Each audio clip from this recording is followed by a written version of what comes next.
টেকনাফের অবসরপ্রাপ্ত শিক্ষক দুলাল পাল একটা সময় শিক্ষার আলো ছড়িয়ে দেওয়ার মাধ্যমে তার বহু ছাত্র আজ দেশের নামিদামি সরকারি ও বেসরকারি প্রতিষ্ঠানে কর্মরত আছে।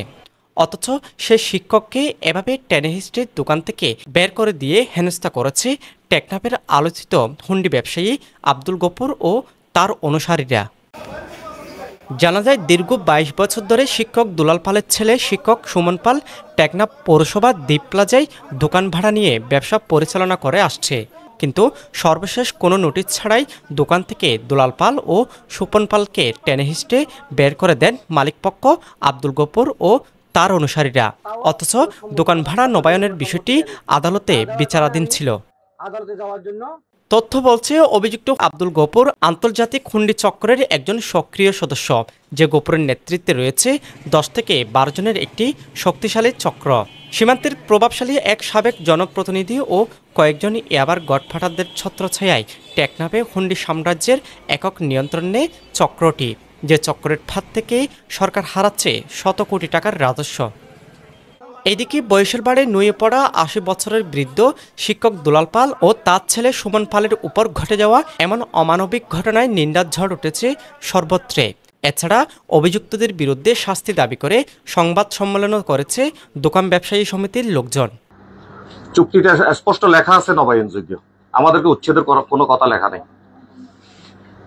তা সত্ত্বেও ওনারা জোরপূর্বক ভাবে আমাদেরকে বারবার তাগিদে দিয়ে আসতেছে যে দোকান ছেড়ে দাও। চুক্তির জন্য আমরা বারবার তাগিদে দিয়ে আসতেছি। কয়েকবার তাগিদে দেওয়ার পরেও ওরা আমাদের সাথে কোনো বৈঠকে যাইতে চায় না। আমরা শেষ পর্যন্ত তাদেরকে একটা চিঠি আকারে জানাই দিলাম, যে একটা নোটিশ আকারে জানাই দিলাম, যে দীর্ঘদিন পর্যন্ত নোটিশ আকারে জানাই দিলাম যে এই নোটিশে লেখা আছে যে আপনাদের সাথে বারবার বসার তাগিদা দেওয়া সত্ত্বেও আপনারা আমাদের সাথে বসতেছেন না কেন? আগামী এত তারিখের মধ্যে আমাদের সাথে বসার জন্য অনুরোধ করেছে। তারা তাদের ম্যানেজার এটা কোনো উত্তর দিল না। এরপরে আমাদের তো মাসিক ভাড়া জমা হয়ে যাচ্ছে। মাসিক ভাড়াটা আমরা যদি খেয়ে ফেলি আমরা কিভাবে দেব? তার জন্য আমরা কি করলাম, পোস্ট অফিসের মাধ্যমে আমরা প্রথমে তাদেরকে নগদ দেওয়ার জন্য চেষ্টা করি। তারা না নিয়ে আমাদেরকে অ্যাভয়েড করে। না দেওয়ার কারণে আমি আদালতে যাওয়ার জন্য, এবং তারা বাজার কমিটি আমাদেরকে আদালতে যাওয়ার জন্য সুপারিশ করছে। সুপারিশ করার পর আমরা তখন আদালতে আশ্রয় নিছি। আদালতের ডকুমেন্ট তাদেরকে আমি শো করছি। শো করার পরও আমার দোকানের ছেলেদেরকে জোরপূর্বক বের করে দিচ্ছে এবং টাকা পয়সা লুটপাট করছে, বিকাশের টাকা নিয়ে ফেলছে এবং যেভাবে পারে সেভাবে মালামাল লুট করে নিয়ে গেছে। টাকা প্রায় ৫ লাখ টাকার উপর হবে টাকা।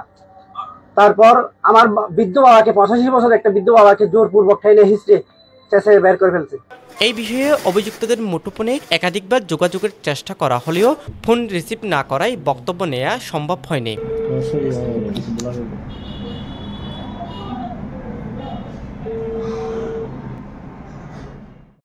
ঘটনার পর সুবিচার পাওয়ার আশায় টেকনাফ মডেল থানায় একটি অভিযোগ দায়ের করেছেন ভুক্তভোগীরা। News desk, Penowa.